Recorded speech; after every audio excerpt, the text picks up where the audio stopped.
Charge check. Unlawful possession of a firearm by a felon. Translation: prior felony plus gun equals automatic red flags in a bond hearing. Stakes are high, and every detail from here on will push the risk meter up or down. What's your prediction? Bond cut or bond shut? Wait here, hold on.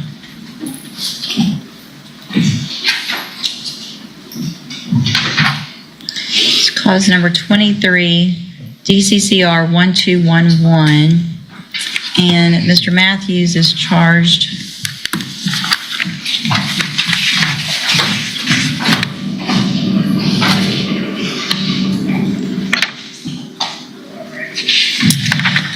with unlawful possession of a firearm by a felon from September 13th of 2022. Mr. Kimler has filed a motion asking that I reduce his bond, and bond is currently set at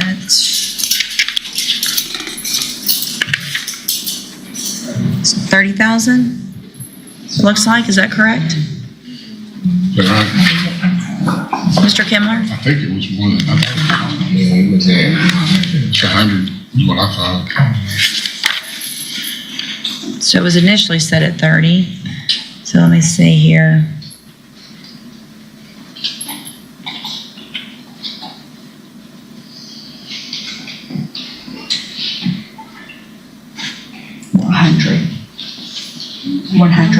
Okay. So I wonder why. Quick bond primer.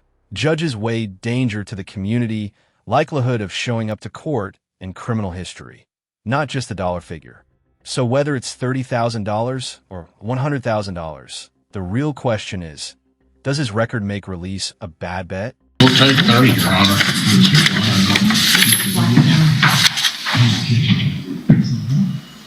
I'm sure you will. I'm just looking at, okay, so apparently back in September of 2022, there was a bond set, and then I guess Mr. Matthews made that bond. Then he went to custody of Louisiana and stayed in custody. And when he got back, it was reevaluated in a bond set at $100,000. Right. So I have and will take judicial notice of the court's file, including the probable cause affidavit, the magistration documentation that was used at the jail, and also the public safety report. Mr. Kimler, you may proceed. Your Honor, I suppose the initial bond was $30,000, and then, of course, he accrued the cases in Louisiana, was in custody on the next court date, so was unable to make that. I don't think there's been any type of intervening circumstances from the time that he got the $30,000 bond and now that would warrant an increase in the bond other than just being out of state incarcerated. Well, that we didn't have the public safety report system back in 2022, so I'm sure the new magistration process, that magistrate looked at the several pages that are included in that. I'll just let Mr. Matthews address the court, and Your Honor, he can explain his current. Raise your right hand the best you can, please, sir. Do you swear affirm the testimony you're going to give in this hearing will be the truth, the whole truth, and nothing but the truth? Yes, ma'am. All right, go ahead. Explain to the court what your current situation is as far as your living arrangements, where you would be residing, and what your plans are. I still stay in Lake Charles with my mom. But from when I bonded out here. Procedural nugget. The judge takes judicial notice of the file, meaning the court can rely on official docs like the probable cause affidavit and that new public safety report. Those reports often score risk. If that score is ugly, bond reductions usually don't survive. First time, I never missed court. I never failed the drug test or any of it. But you were in custody in Louisiana for something between then and now? I caught a charge prior to the charge I caught out here. Okay. This is my most previous charge. Most recent. You're right. Most recent charge. And what was that charge? It was a convicted felon with a firearm charge. Jefferson Davis Parish, right? Yes, ma'am. And what was your sentence? 4 years. I was in the military 7 years. I have a little PTSD. I was going to dental appointments before I got incarcerated. All right.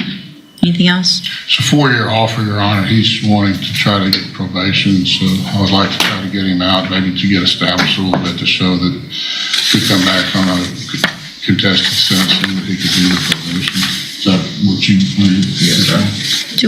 Did we have a hold on him when he was in? It was my understanding, Judge, and the reason for the offer being, obviously you see the offense date is quite Right. old.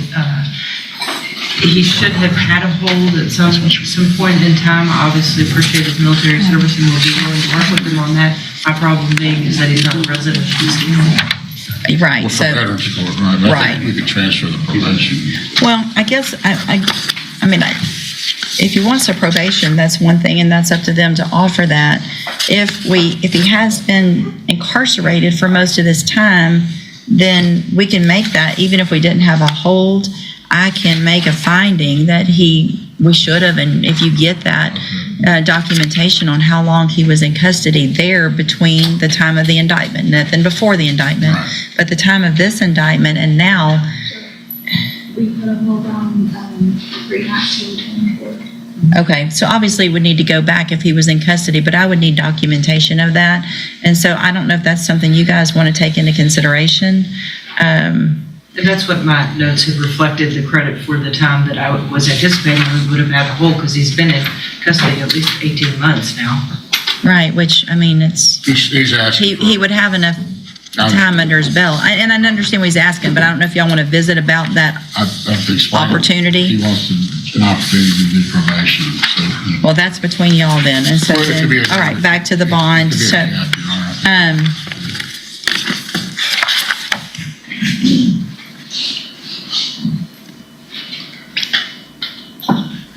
look at some. He admits a recent felon in possession in Louisiana with a 4-year sentence and mentions PTSD and military service. Powerful mitigation versus public safety concern. Question for you. Should service-connected trauma influence pretrial liberty? Or do repeat gun cases outweigh sympathy? One more thing real quick.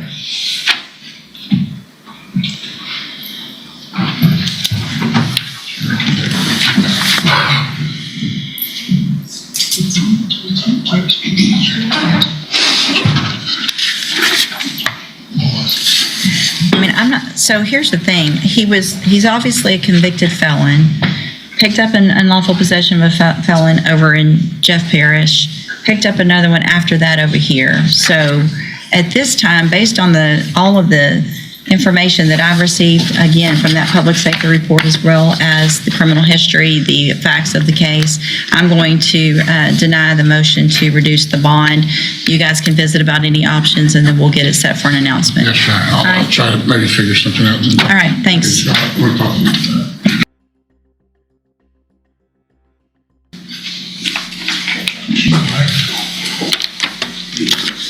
All right, so you're Stephen Boudwin? Yes, ma'am. And let me get this pulled up. Is it, And so if I can, hold on just a Okay. second. Let me just get what I need to, and then I'll let y'all.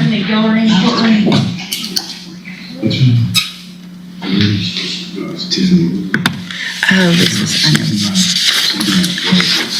know. Would you call the name Tiffany Guillory, please? This is the one I talked to Your Honor Yes. about on Friday. She bonded him out.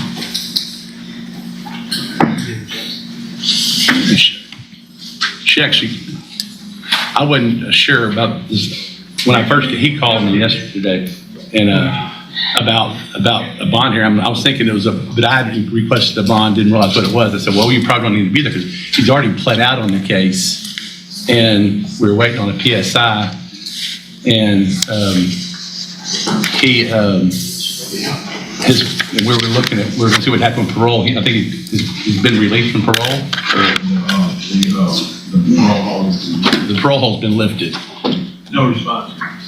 And then I get a call from her, and she started explaining. I said, well, he needs to be there for the bond hearing. And I don't know all the ins and outs about the issue about the increase of the bond, but she informed me as well that she had signed the bond to bond him out, and she sent a letter to the court, I believe, which was I forwarded have it. to me. And I told him that he needed to go and contact the probation department to do a PSI. I mean, I just told him yesterday, I don't know if he's contacted him yet or not. Yes, they scheduled me to come in today. So I'm coming off the court. Ms. Malfino?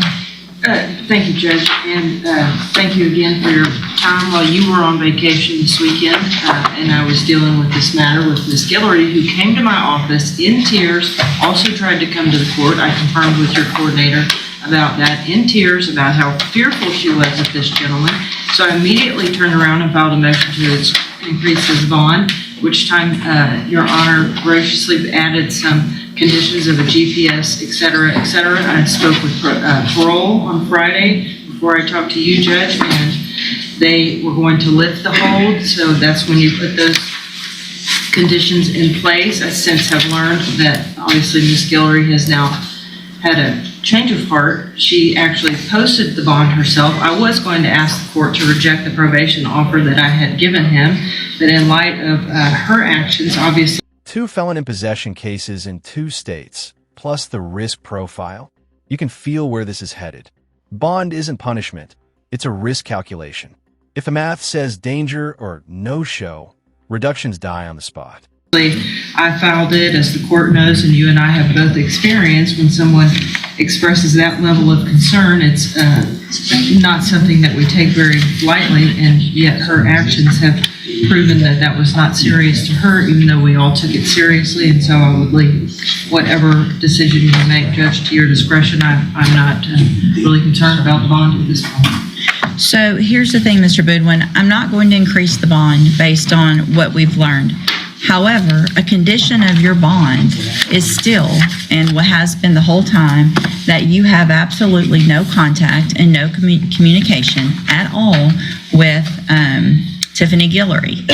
She cannot give you permission to violate that order. Do you understand? So I understand she wouldn't bonded you out. She's written me a letter. At this point, I don't care about any of that. Period. Now, once you're on probation, maybe some of that will change, but as of right now, no communication, no contact. That's in person, that's through your phone, that's through sending messages.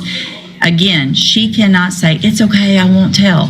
If something happens and she changes her mind again, which is likely it sounds like, and contacts Ms. Malfino and says, okay, I thought it was okay, but now it's not, he's coming around, you're going back to jail and you probably won't have a bond.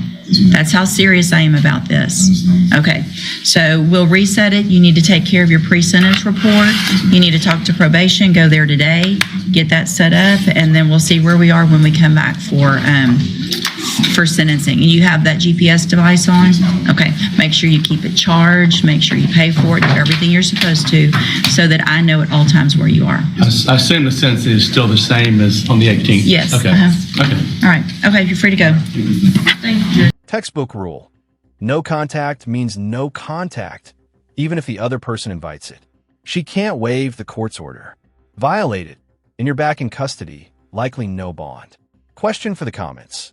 Should courts override mutual contact if risk feels high?